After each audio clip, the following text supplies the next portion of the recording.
16 सोमवार व्रत कथा पूजा विधि। पौराणिक मान्यताओं में बताया गया है कि 16 सोमवार का व्रत रखने का आरंभ सबसे पहले मां पार्वती ने स्वयं किया था और उनकी कड़ी तपस्या और व्रत के शुभ प्रभाव की वजह से उन्हें भगवान शिव पति के रूप में प्राप्त हुए थे।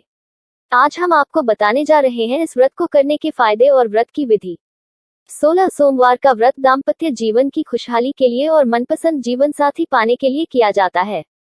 ऐसी मान्यता है कि 16 सोमवार के व्रत का आरंभ श्रावण मास से करे तो यह और भी फलदायी होता है। पौराणिक मान्यताओं में बताया गया है कि 16 सोमवार का व्रत रखने का आरंभ सबसे पहले मां पार्वती ने स्वयं किया था और उनकी कड़ी तपस्या और व्रत के शुभ प्रभाव की वजह से उन्हें भगवान शिव पति के रूप में प्राप्त हुए थे। आज हम आपको बताने जा रहे हैं इस व्रत को करने के फायदे और व्रत की विधि। 16 सोमवार के व्रत की पूजा सामग्री। शिवजी की मूर्ति, भांग, बेलपत्र, जल, धूप, दीप, गंगा जल, धतूरा, इत्र, सफेद चंदन, रोली, अष्टगंध, सफेद वस्त्र, नैवेद्य जिसे आधा सेर गेहूं के आटे को घी में भूनकर गुड़ मिलाकर बना लें। ऐसे ले 16 सोमवार व्रत करने का संकल्प। किसी भी पूजा या व्रत को आरंभ करने के लिए सर्वप्रथम संकल्प करना चाहिए। व्रत के पहले दिन संकल्प किया जाता है, उसके बाद आप नियमित पूजा और व्रत करें। सबसे पहले हाथ में जल, अक्षत, पान का पत्ता, सुपारी और कुछ सिक्के लेकर संकल्प करें। सभी वस्तुएं भगवान शिव की मूर्ति के आगे समर्पित कर दें। ऐसे करें 16 सोमवार के व्रत की पूजा। हाथ में अक्षत तथा फूल लेकर दोनों हाथ जोड़ लें और भगवान शिव का आह्वान करें। हाथ में लिए हुए फूल और अक्षत शिव भगवान को समर्पित करें। सबसे पहले भगवान शिव पर जल चढ़ाएं। जल के बाद सफेद वस्त्र अर्पित करें। सफेद चंदन से भगवान को तिलक लगाएं एवं तिलक पर अक्षत लगाएं। सफेद पुष्प, धतूरा, बेलपत्र, भांग एवं पुष्पमाला अर्पित करें। अष्टगंध, धूप अर्पित कर दीप दिखाएं। भगवान को भोग के रूप में ऋतु फल या बेल और नैवेद्य अर्पित करें। 16 सोमवार व्रत कथा विस्तार से। एक बार शिवजी और माता पार्वती मृत्यु लोक पर घूम रहे थे। घूमते घूमते वो विदर्भ देश के अमरावती नामक नगर में आए। उस नगर में एक सुंदर शिव मंदिर था, इसलिए महादेव जी पार्वती जी के साथ वहां रहने लग गए। एक दिन बातों बातों में पार्वती जी ने शिवजी को चौसा खेलने को कहा। शिवजी राजी हो गए और चौसा खेलने लग गए। उसी समय मंदिर का पुजारी दैनिक आरती के लिए आया। पार्वती ने पुजारी से पूछा, बताओ हम दोनों में चौसा में कौन जीतेगा। वो पुजारी भगवान शिव का भक्त था और उसके मुंह से तुरंत निकल पड़ा, महादेव जी जीतेंगे। चौसा का खेल खत्म होने पर पार्वती जी जीत गई और शिवजी हार गए। पार्वती जी ने क्रोधित होकर उस पुजारी को शाप देना चाहा, तभी शिवजी ने उन्हें रोक दिया और कहा कि ये तो भाग्य का खेल है, उसकी कोई गलती नहीं है। फिर भी माता पार्वती ने उस कोढ़ी होने का शाप दे दिया और उसे कोढ़ हो गया। काफी समय तक वो कोढ़ से पीड़ित रहा। एक दिन एक अप्सरा उस मंदिर में शिवजी की आराधना के लिए आई और उसने उस पुजारी के कोढ़ को देखा। अप्सरा ने उस पुजारी को कोढ़ का कारण पूछा तो उसने सारी घटना उसे सुना दी। अप्सरा ने उस पुजारी को कहा, तुम्हें इस कोढ़ से मुक्ति पाने के लिए 16 सोमवार व्रत करना चाहिए। उस पुजारी ने व्रत करने की विधि पूछी। अप्सरा ने बताया, सोमवार के दिन नहा धोकर साफ कपड़े पहन लेना और आधा किलो आटे से पंजीरी बना देना। उस पंजीरी के 3 भाग करना। प्रदोष काल में भगवान शिव की आराधना करना। इस पंजीरी के 1/3 हिस्से को आरती में आने वाले लोगों को प्रसाद के रूप में देना। इस तरह 16 सोमवार तक यही विधि अपनाना। 17वें सोमवार को 1/4 गेहूं के आटे से चूरमा बना देना और शिवजी को अर्पित कर लोगों में बांट देना। इससे तुम्हारा कोढ़ दूर हो जाएगा। इस तरह 16 सोमवार व्रत करने से उसका कोढ़ दूर हो गया और वो खुशी खुशी रहने लगा। एक दिन शिवजी और पार्वती जी दोबारा उस मंदिर में लौटे और उस पुजारी को एकदम स्वस्थ देखा। पार्वती जी ने उस पुजारी से स्वास्थ्य लाभ होने का राज पूछा। उस पुजारी ने कहा उसने 16 सोमवार व्रत किए जिससे उसका कोढ़ दूर हो गया।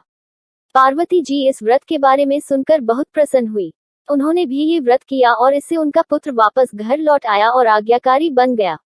कार्तिकेय ने अपनी माता से उनके मानसिक परिवर्तन का कारण पूछा जिससे वो वापस घर लौट आए। पार्वती ने उन्हें इन सब के पीछे 16 सोमवार व्रत के बारे में बताया। कार्तिकेय यह सुनकर बहुत खुश हुए।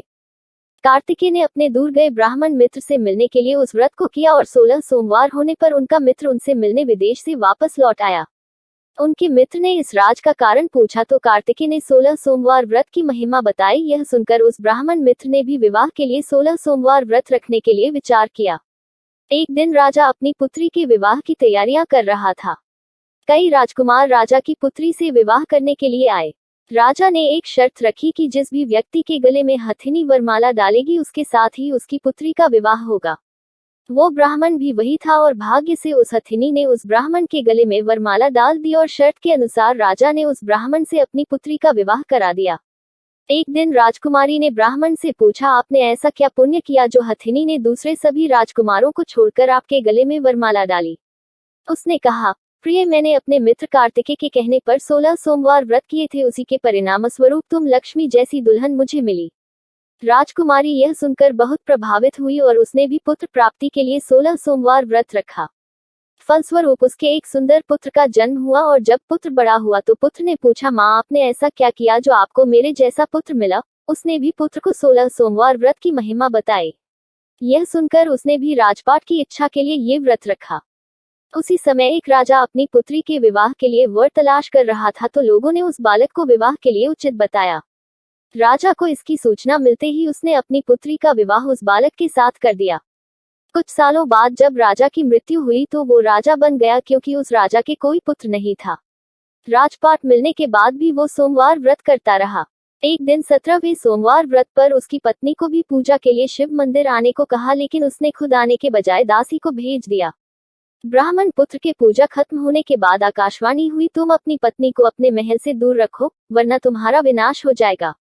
ब्राह्मण पुत्र ये सुनकर बहुत आश्चर्यचकित हुआ।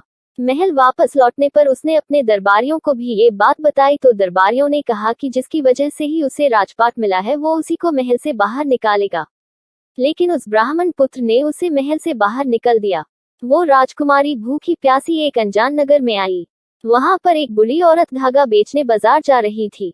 जैसे ही उसने राजकुमारी को देखा तो उसने उसकी मदद करते हुए उसके साथ व्यापार में मदद करने को कहा। राजकुमारी ने भी एक टोकरी अपने सर पर रख ली। कुछ दूरी पर चलने के बाद एक तूफान आया और वो टोकरी उड़कर चली गई। अब वो बूढ़ी औरत रोने लग गई और उसने राजकुमारी को मनहूस मानते हुए चले जाने को कहा। उसके बाद वो एक तेली के घर पहुंची। उसके वहां पहुंचते ही सारे तेल के घड़े फूट गए और तेल बहने लग गया। उस तेली ने भी उसे मनहूस मानकर उसको वहां से भगा दिया। उसके बाद वो एक सुंदर तालाब के पास पहुंची और जैसे ही पानी पीने लगी उस पानी में कीड़े चलने लगे और सारा पानी धुंधला हो गया। अपने दुर्भाग्य को कोसते हुए उसने गंदा पानी पी लिया और पेड़ के नीचे सो गई। जैसे ही वो पेड़ के नीचे सोई उस पेड़ की सारी पत्तियां झड़ गईं। अब वो जिस पेड़ के पास जाती उसकी पत्तियां गिर जाती थी। ऐसा देखकर वहां के लोग मंदिर के पुजारी के पास गए। उस पुजारी ने उस राजकुमारी का दर्द समझते हुए उससे कहा, बेटी, तुम मेरे परिवार के साथ रहो, मैं तुम्हें अपनी बेटी की तरह रखूंगा, तुम्हें मेरे आश्रम में कोई तकलीफ नहीं होगी। इस तरह वह आश्रम में रहने लग गई। अब वो जो भी खाना बनाती या पानी लाती उसमें कीड़े पड़ जाते। ऐसा देखकर वो पुजारी आश्चर्यचकित होकर उससे बोला, बेटी, तुम पर ये कैसा कोप है जो तुम्हारी ऐसी हालत है? उसने वही शिव पूजा में ना जाने वाली कहानी सुनाई। उस पुजारी ने शिवजी की आराधना की और उसको 16 सोमवार व्रत करने को कहा जिससे उसे जरूर राहत मिलेगी। उसने 16 सोमवार व्रत किया और 17वें सोमवार पर ब्राह्मण पुत्र उसके बारे में सोचने लगा, वह कहाँ होगी, मुझे उसकी तलाश करनी चाहिए। इसलिए उसने अपने आदमी भेजकर अपनी पत्नी को ढूंढने को कहा। उसके आदमी ढूंढते ढूंढते उस पुजारी के घर पहुंच गए और उन्हें वहां राजकुमारी का पता चल गया। उन्होंने पुजारी से राजकुमारी को घर ले जाने को कहा, लेकिन पुजारी ने मना करते हुए कहा, अपने राजा को कहो कि खुद आकर इसे ले जाएं। राजा खुद वहां पर आया और राजकुमारी को वापस अपने महल लेकर आया। इस तरह जो भी यह 16 सोमवार व्रत करता है उसकी सभी मनोकामनाएं पूरी होती है। आशा करती हूँ आपको यह वीडियो पसंद आई होगी। अगर आपको यह वीडियो पसंद आई हो तो हमारे चैनल को सब्सक्राइब करके बेल आइकन जरूर दबाएं। लाइक, शेयर, कमेंट करना ना भूलें।